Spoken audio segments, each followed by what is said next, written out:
All right, AJ Dybantsa is a baller, and ballers ball. And AJ balls out against UC Riverside. Only makes sense. Let's check out AJ's highlights, and we'll get to his stats in a second. I do have it muted. NCAA is going to take me to prison. AJ in the mid post. I love him in the mid post. Just a little hezzy move. Blows right by this man. This man will never be half the athlete AJ is, but AJ gets in there and dunks on his ass like he should. Back at it. Just up top off the ball handle. AJ, he can tighten up his ball handle a bit. He's still a pretty raw prospect across the board. But one thing I've noticed about him, even when he goes left, he likes to finish with his right hand. So it's cool to see him go up and get a strong lefty finish right there. Number 3 was getting cooked by AJ all game, by the way. Strong take to his right. Let's see on that one. Here's number 3. He kind of gets caught up on this screen if you watch. He wants to go under, wants to go over. He doesn't really make a decision, and he just gets stuck in the middle. AJ blows by with that little in and out move and finishes with the right hand. See that in and out one more time. It's kind of what I'm talking about with his ball handles. You can improve them. If y'all see, it was a bit of a loosey goosey in and out in my opinion, but it was effective. Love that block. Let's see one more time with AJ. Here he is. Great job moving his feet laterally and getting in front and getting the shot block. AJ's about 6'9", so he has great length, and he has the ability to get those weak side shot blocks. That's what I love right there. That will work in the NBA from day one. AJ just makes the catch. I love him at the free throw line. I love him at these elbows. He basically is kind of at the free throw line extended right here. If y'all see, just sizes him up, face up. One dribble, pulls right up over the top. That's going to work in the NBA when he does get mismatches.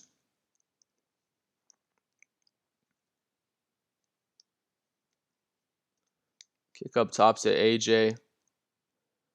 Kind of thought that one was a travel. That was a smooth-ass move, but let me know what y'all think. I watched it again. If you see a little... No, just a 1-2.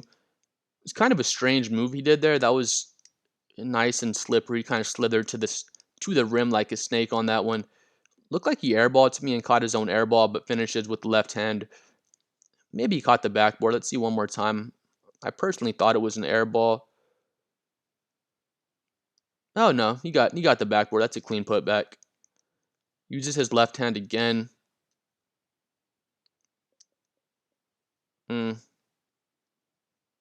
Just gets to the rim and pulls up. I do think, I've already said it, I do think his handles could improve, but looks good on this one right here. Blows right by. Gets the spin and pulls up over the smaller defender. Again, when he does have mismatches at the NBA level, he will be able to take advantage of his size and take advantage of his mid-post game. Just kind of bought his time, made that defender stick onto him, and then once his teammate was open, AJ goes up top with the lob. I like that play as well, and one.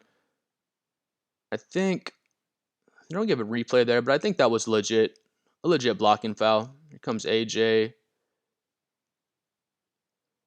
I guess it could have been a play on, but they do give AJ the foul on that play.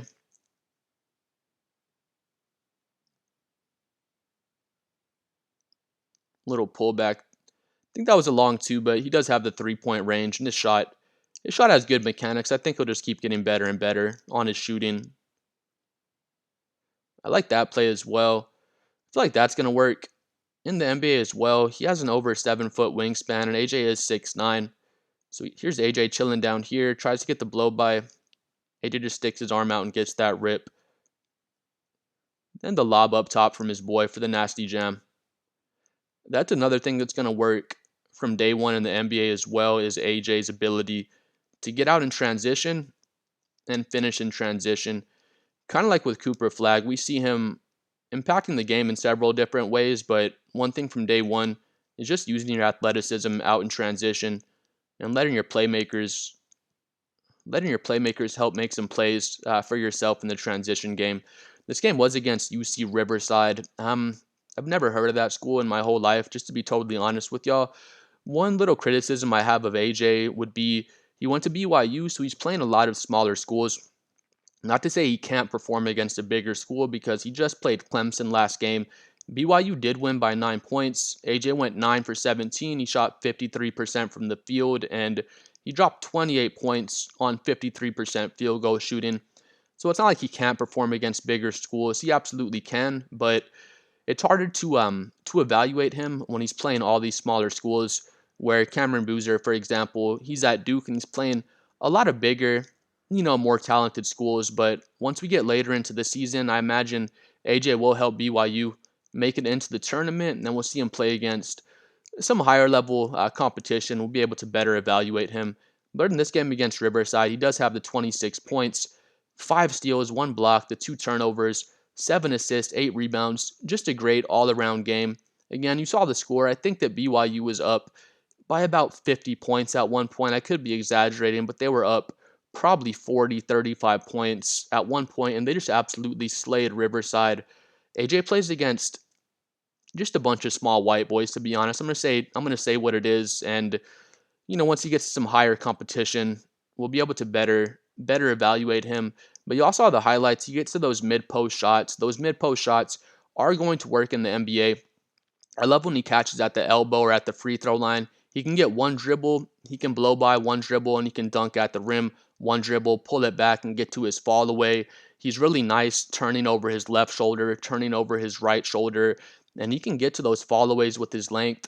And I'm sure whatever team he ends up going to, unless they're just a horrible franchise, even that team should still do this. They're going to be able to get AJ in that mid post area, and then if he's going against a mismatch, again, he's like 6'9". If he's going against, 6'5", 6'4", even smaller guards like that, he'll be able to get to the mid post. And it's another thing I like. He can get to that one dribble offense, give him the ball, one dribble, pull up before the help can even get there to try to double team AJ. And then once he shows off that he's a pretty high level, he's a solid NBA scorer, he can get to those fallaways.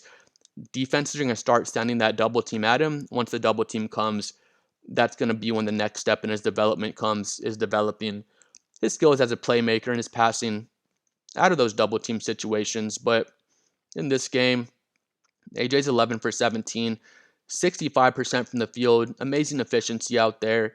He shoots the 1-3. He does miss that 1-3 he shoots, but no big deal. He's 4 for 9 from the line. His free throw shot, it looks good. All his mechanics look good, but he could tighten it up some more. Once he gets with an NBA shooting coach, I think they'll be able to polish off his jumper even more. This is the kind of prospect that NBA scouts, NBA coaches would love to have, because AJ is the rawest player, not in the entire draft, but out of these top 3 prospects, AJ is the rawest player out of those top 3 guys. So that's my thing with Cameron Boozer. Cameron Boozer is the best player in college right now today. If you draft Cameron Boozer, it's probably the safest pick. You're going to have, I was going to say very good. Is very good, is it too early to say that? I'll say it. You're going to have a very good NBA player from day one. I think Cameron Boozer can come in and give you something like 18 points, 8 rebounds, maybe 4 assists, probably over 50% from the field as a rookie, because he just has really great basketball IQ. He's also 6'9", but Boozer's 250 pounds. Him and AJ play a really different style of ball, of course. Cameron Boozer wants to get into the post, but Cameron Boozer, he has an underrated perimeter game. He has a solid ball handle. His 3 ball is really beautiful. He actually shoots a higher percentage than AJ from 3. If y'all see down here for AJ's season stats, AJ's taking 2 threes per game and shooting 35% on those 2 threes, where with Cameron Boozer, he's taking, I want to say 5 threes per game. He's shooting like 38, 37% on the 5 3-point attempts. So again, Boozer's the most polished of all the prospects. I think Darryn Peterson's probably even more NBA ready from day one than AJ is, but AJ's of course NBA ready. I always say though, he's just the rawest of the prospects. He can get better at everything in his game. Same thing with Darryn, same thing with Boozer, but AJ's just so raw in like all the areas of his game. He can pretty much do everything at a pretty solid level. Kind of comparable to Cooper Flagg last year. I think Cooper's a more all-around player, but with AJ, I could see him being a better offensive prospect. And that's the thing with AJ. I think I personally Probably would take AJ number one. I could be wrong. I'm not an NBA scout, but I feel like he just has the highest ceiling out of all those three guys. His mid post game is already so polished. He can get to those turnarounds over either shoulder. And like I was saying before, once you get him in the mid post, he can get to most of his offense off of just one or two dribbles. And then, he has that height and that length to rise up and shoot the ball over NBA defenders, to be honest. But so far, AJ's 21 points, one steal, 3.5 assists, 7 rebounds. So strong numbers. Again, he's the rawest prospect, but his numbers are still comparable to Cameron Boozer, comparable to Darryn Peterson, even when those players look a lot more polished than AJ Dybantsa. So AJ has a lot of room to grow. He's nowhere close to his ceiling, nowhere close at all. He's shooting 74% from the free throw line, so it can be a little concerning, I guess. I think he can still get better at that. He has good looking mechanics, a good looking shot, so I think he'll improve at that. He has taken 7 free throw attempts per game, so you'd like to see that. He's being aggressive. He's doing a good job getting to the line, and hopefully that'll translate to his NBA game. Even though officials aren't going to give him any free throws his first 1 or 2 years, they're going to say, oh, you got to earn the officials' respect. And I hate when they say that. If a rookie gets slapped on the arm, if a veteran gets slapped on the arm, you're a professional referee. Just make the fucking call, dude. 35% from three, so it splits 35% from three, 74% from the free throw line, and then 55% from the field. So 55% is great, just really efficient from the field. I love AJ again. I think he'd be my number one pick, even though Darryn Peterson and Cameron Boozer are better college players today, and I think they'll be better NBA players from day one. But if you project it out over about 3 years, I think by the time all three of those guys are done with their third season, I could definitely see AJ being the best player out of those three guys. But please like and subscribe. I'm trying to hit 7 million subscribers before New Year's. Let me know what you think about AJ and the other draft prospects, and we'll see y'all next time. Peace out.